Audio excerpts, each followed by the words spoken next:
दक्षिण भारत के केरल और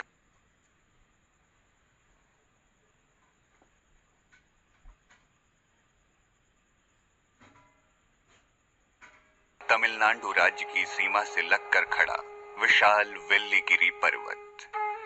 कहते हैं जब भी भगवान शिव का मन कैलाश में ऊब जाता है तो वो यहीं आकर निवास करते हैं। इसीलिए इस पर्वत को दक्षिण का कैलाश भी कहा जाता है।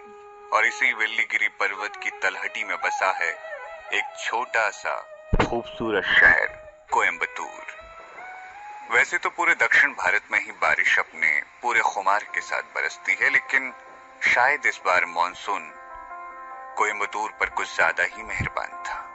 पिछले कुछ दिनों से यहाँ लगातार होती बारिश रुकने का नाम ही नहीं ले रही थी। बरसात की ऐसी ही एक रात में अचानक आसमान में तूफानी हवाओं के साथ तेज बिजलियां कड़कने लगी, जिसे देखकर सड़क पर चलते इक्के दुक्के लोग भी डर कर आसपास के घरों के अहाते में जा छिपे। ऐसा लगने लगा मानो दिल दहला देने वाली ये बिजलियां किसी खास मकसद से कोयम्बतूर शहर पर कड़क रही हैं। मौसम में अचानक आए इस बदलाव को लेकर आसपास के लोग आपस में बातें कर ही रहे थे कि तभी अचानक किसी ने चिल्लाते हुए कहा, अरे देखो, बरगद के पेड़ पर 5 मुंह वाला नाग लिपटा है। उस आदमी की बात सुनकर वहां मौजूद सभी लोग चौंक गए।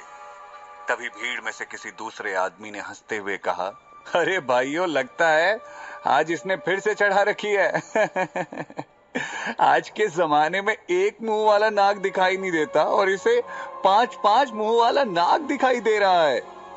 उस दूसरे आदमी की बात सुनकर वहां खड़े सभी लोग ठहाका मारकर हंसने लगे, लेकिन तभी अचानक आसमान में एक जोरदार धमाके के साथ बिजलियां कड़की और उस बिजली की रोशनी में बरगद के पेड़ पर लिपटा हुआ 5 मुंह वाला दिव्य नाग साफ साफ दिखाई देने लगा। हालांकि उस पुराने बरगद के पेड़ की सबसे ऊंची डाली पर लिपटा हुआ वो नाग जख्मी था और उसके 5 फनों से टपकता हुआ खून उस बरगद के फलों में रिस रहा था, लेकिन फिर भी अपने 5 फन गर्व से फैलाए तकरीबन 20-22 फुट की लंबाई वाला स्याह काले रंगों का वो 5 फनों वाला नाग देखने वालों को दूर से ही अपनी दिव्यता का अनुभव करवा रहा था। अपने सामने का नजारा देख वहां मौजूद लोग उस बरगद के पेड़ के नीचे इकट्ठे हो गए।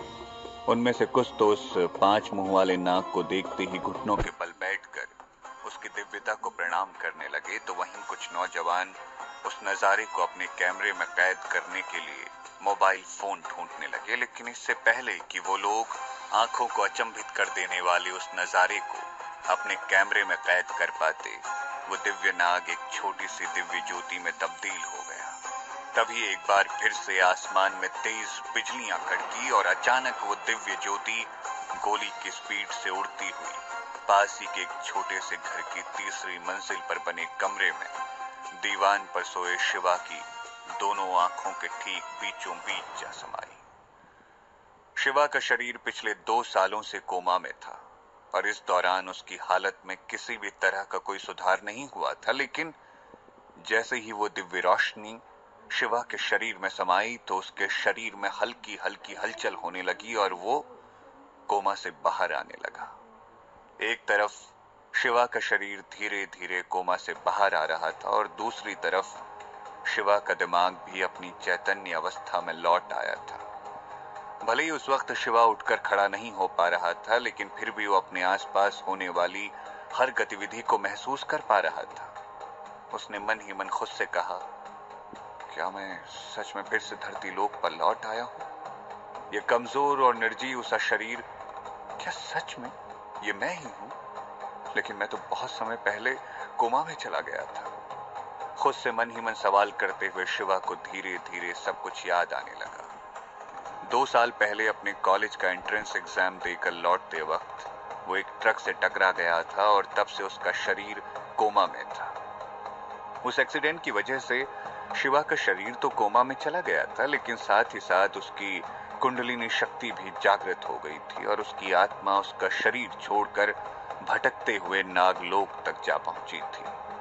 वहां नागराज तक्षक ने उसे संभाला और अपने बेटे की तरह न केवल उसकी आत्मा का रक्षण कर उसे एक नाग का शरीर दिया, बल्कि इन 2 सालों में शिवा की आत्मा को 2000 साल की तपस्या का फल प्राप्त करके ब्रह्मांड की सारी शक्तियां अर्जित करने में उसकी मदद भी की। और एक दिन जब शिवा भगवान शेषनाग से वरदान पाकर नागलोक का परम प्रतापी सम्राट बन गया, तो उसके साथ कुछ ऐसा हुआ जो उसने सपने में भी नहीं सोचा था। नागराज तक्षक ने धोखे से शिवा के नाग शरीर की बलि दे दी। अपना नाग शरीर खोते ही शिवा की आत्मा फिर से मुक्त हो गई और तब जाकर शिवा को नागराज तक्षक के असली मकसद के बारे में पता चला।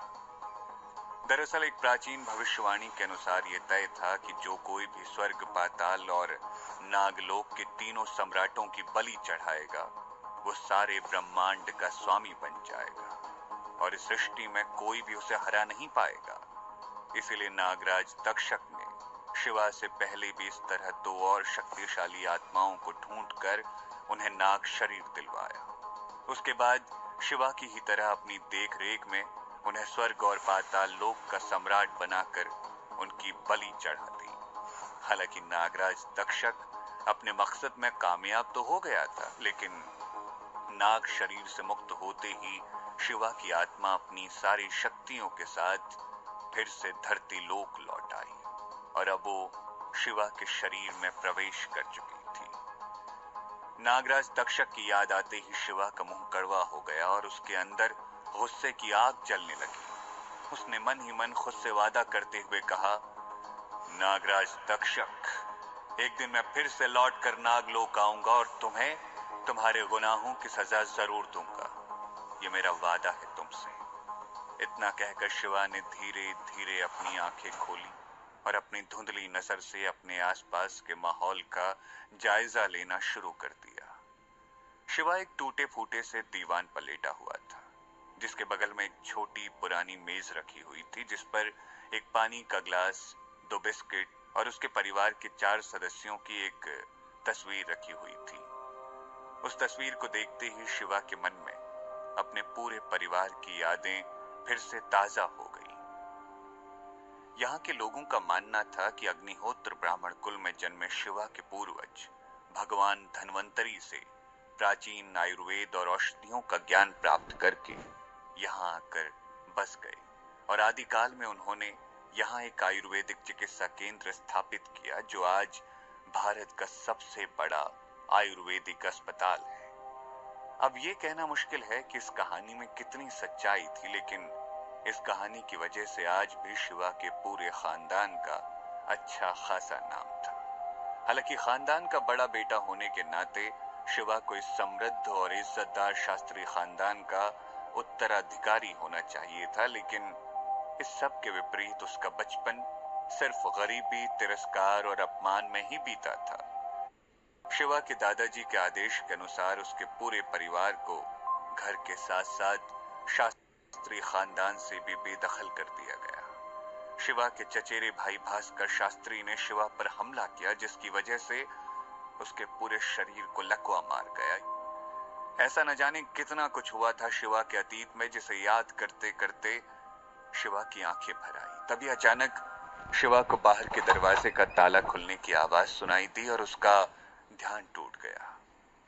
शिवा ने देखा कि सामने हॉल का दरवाजा खुला और एक लंबी छरहरी सी लड़की जल्दी में घर के अंदर दाखिल हुई और उसने जोर से घर का दरवाजा फिर से बंद कर लिया।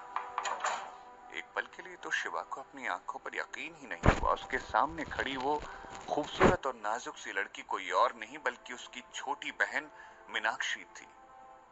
मीनाक्षी को देखते ही शिवा ने दबी सी आवाज में कहा, मीनू। दरअसल पिछले 2 सालों में कभी कभार शिवा के शरीर में हल्की फुल्की हलचल हो जाया करती और शिवा एक आध शब्द बड़बड़ा भी दिया करता था। इसीलिए मीनाक्षी को लगा शायद इस बार भी ऐसा ही कुछ हुआ है। यही सोचकर उसने शिवा पर कुछ खास ध्यान न देते हुए घबराए स्वर में कहा, शांत हो जाइए भैया, हम दोनों छुपन छुपाई खेल रहे हैं। अगर आप चुप रहेंगे तो आपकी मीनू आपको उन्नी अप्पम खिलाएगी। उन्नी अप्पम का नाम सुनते ही शिवा के चेहरे पर मुस्कुराहट आ गई। तभी अचानक उसे दरवाजे के बाहर से एक भद्दी और बेहुदा मर्दाना आवाज सुनाई दी। मीनू दीदी, आप इतनी जल्दी में कहां भाग रही हैं? मैं आपको खा थोड़े ही जाऊंगा।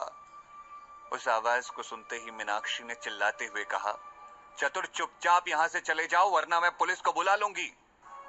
किसी समय चतुर शिवा का होने वाला साला हुआ करता था, लेकिन अब शिवा का उन लोगों से कोई लेना देना नहीं था। इसीलिए चतुर का नाम सुनते ही शिवा की आंखों में गुस्सा उतर आया, लेकिन इससे पहले कि वो कुछ कह पाता, चतुर ने दरवाजे के बाहर से ही चिल्लाते हुए कहा, क्या मीनू, इस गटर और गंदगी में रहते रहते तुम घर आए रिश्तेदारों का स्वागत करने की तमीज भी भूल चुकी हो क्या? दरवाजा खोलो, मुझे तुमसे बात करनी है। लेकिन चतुर की बात सुनकर मीनाक्षी ने घबराते हुए कांपते स्वर में कहा, तुम कल आना, हम कल बात करेंगे। अभी मेरी फैमिली घर पर है और उन्हें तुम्हारा यहाँ आना अच्छा नहीं लगेगा। ठीक है, अब जाओ यहाँ से। मीनाक्षी की बात सुनकर चतुर ने उसका मजाक उड़ाते हुए कहा, तुम्हारी फैमिली? तुम अपने उस टैक्सी चलाने वाले भिखारी बाप की बात कर रही हो या फिर उस भगौड़ी माँ की जो किसी दूसरे के साथ भाग गई? या फिर उस जीते जागते मुर्दे शिवा की जो ना कभी कुछ बोलता है ना कुछ सुनता है? बहाने बनाना बंद करो और चुपचाप दरवाजा खोलो। इतना कहते ही चतुर ने दरवाजे पर एक जोरदार लात मार दी। चतुर की लात से लगे धक्के की वजह से मीनाक्षी खुद को संभाल नहीं पाई और रोते हुए जमीन पर गिर पड़ी। मीनाक्षी की ऐसी हालत देखकर शिवा गुस्से से तिलमिला उठा। वो उठकर मीनाक्षी की मदद करना चाहता था, लेकिन उसका शरीर उसका साथ नहीं दे रहा था। दरवाजा खुलते ही चतुर सीधा घर के अंदर दाखिल हुआ और सरसरी नजर से शिवा को देखते हुए बोला, ओ, ये धरती का बोझ भी यही है? दरवाजे पर हुई धक्का मुक्की और अचानक से झटके के साथ गिरने की वजह से मीनाक्षी का लहंगा उसके घुटनों तक सरक आया था। उसके सुंदर, नाजुक और चमकते हुए पैर साफ साफ दिखाई देने लगे थे। चतुर ने हवस भरी नजरों से मीनाक्षी को देखते हुए कहा, ये लो, मेरी बड़ी बहन जयंती की शादी का कार्ड, आना जरूर। चतुर को इस तरह घूरते देख मीनाक्षी ने झट से अपना लहंगा नीचे सरकाते हुए कहा, अच्छा ठीक है, तुम्हें कार्ड देना था, तुमने दे दिया, अब यहां से जाओ। मीनाक्षी की बात सुनकर चतुर ने अपने होठों पर जबान फेरते हुए कहा, अरे मीनाक्षी जी, जल्दी क्या है? वैसे मेरी बहन ने कहा है कि जब तुम लोग उसकी शादी में आओ तो अपने साथ इस शिवा को भी ले आना। क्या पता इसी बहाने समाज में तुम सबकी वापसी हो जाए, या फिर क्या पता दीदी की शादी देखकर तुम्हारा ये भाई ठीक हो जाए। मीनाक्षी अपने लिए कुछ भी सुन सकती थी, लेकिन जैसे ही चतुर ने शिवा का नाम लिया तो उससे बर्दाश्त नहीं हुआ। उसने भरे गले से चिल्लाते हुए कहा, मेरे भैया की ऐसी हालत देखकर भी तुम लोगों का कलेजा ठंडा नहीं हुआ, जो अब सारे समाज के सामने उनका मजाक बनाने पर तुले हो? निकल जाओ यहाँ से, हमें से कोई भी तुम्हारी बहन की शादी में नहीं आएगा। इतना कहते कहते मीनाक्षी की आंखों में आंसू भर आए, जिसे देखकर चतुर ने उसे ताना मारते हुए कहा, ओहो, देखो तो जरा भाई बहन का प्यार कितना गहरा है। वो तो मेरी बहन ने तुम्हारे इस जिंदा लाश भाई को माफ करने का मन बना लिया है, वरना हम तो खुद नहीं चाहते थे कि तुम में से कोई भी वहां आए। कान खोलकर सुन लो, चुपचाप शादी में आ जाना और साथ में मेरी बहन के कन्यादान में देने के लिए कम से कम 1 लाख रुपए तक के तोहफे लेकर आना, वरना। चतुर के मुंह से 1 लाख रुपए के तोहफों की बात सुनते ही मीनाक्षी के पैरों तले जमीन खिसक गई। उसने गुस्से में तिलमिलाते हुए चतुर से कहा, 1 लाख रुपए के तोहफे? किस बात के तोहफे? हाँ, तुम लोग अपनी हद पार कर रहे हो। मेरे भैया और तुम्हारी बहन की शादी तो बचपन में ही तय हो गई थी, लेकिन आज वो मेरे भैया से रिश्ता तोड़कर उन्हीं के चचेरे भाई भास्कर से शादी करने जा रही है। क्या वो काफी नहीं था जो अब तुम हमसे 1 लाख रुपए के तोहफे भी मांग रहे हो? भूल गए जब तुम्हारी बहन बुरी तरह से बीमार थी और मेरे भैया ने अपनी जान पर खेलकर उसकी जान बचाई थी? उस एहसान का बदला चुकाना तो दूर, तुम लोग तो इंसानियत की हद भी पार करते जा रहे हो। मुझे तो तुम्हें अपना रिश्तेदार कहते हुए भी शर्म। इससे पहले कि मीनाक्षी अपनी बात पूरी कर पाती, चतुर के गुस्से का पारा चढ़ गया और उसने बिना कुछ सोचे मीनाक्षी के गाल पर जोरदार तमाचा चढ़ दिया, जिसकी वजह से मीनाक्षी लड़खड़ाकर जमीन पर गिर पड़ी। क्या अपने